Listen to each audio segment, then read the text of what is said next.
la compétition est montée d'un cran dans le e-commerce de vin, selon la dernière étude Xerfi France. Avec plus de 400 sites recensés en France, ce marché est plus concurrentiel que jamais.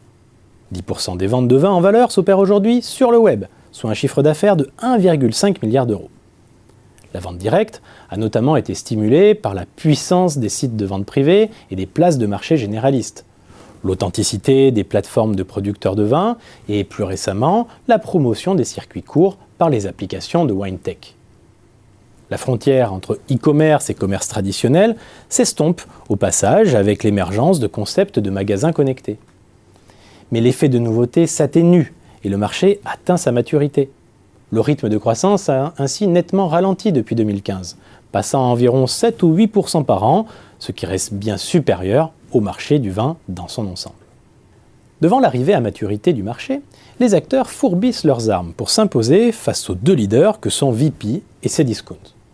Des distributeurs 100% web, comme Le Petit Ballon, ouvrent des boutiques témoignant d'une convergence des modèles autour du cross-canal, tandis que les chatbots font leur entrée dans les rayons et sur les sites marchands.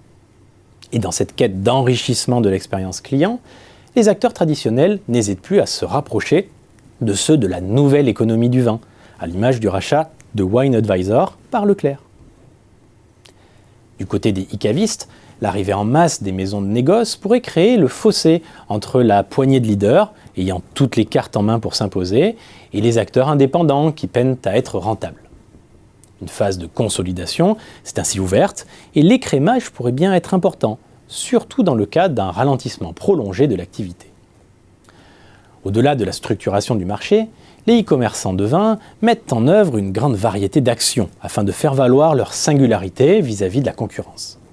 Ils cherchent notamment à déplacer les critères de distinction sur un autre terrain que celui du prix. Dans ce cadre, un service de livraison optimale apparaît comme un facteur clé de succès.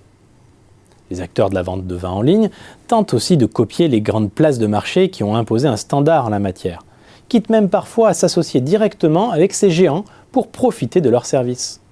C'est ce qu'a fait Lavinia en s'alliant à Amazon Prime.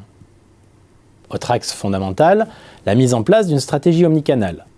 Les sites web et magasins sont de moins en moins vus comme des circuits concurrents, mais des canaux de vente complémentaires.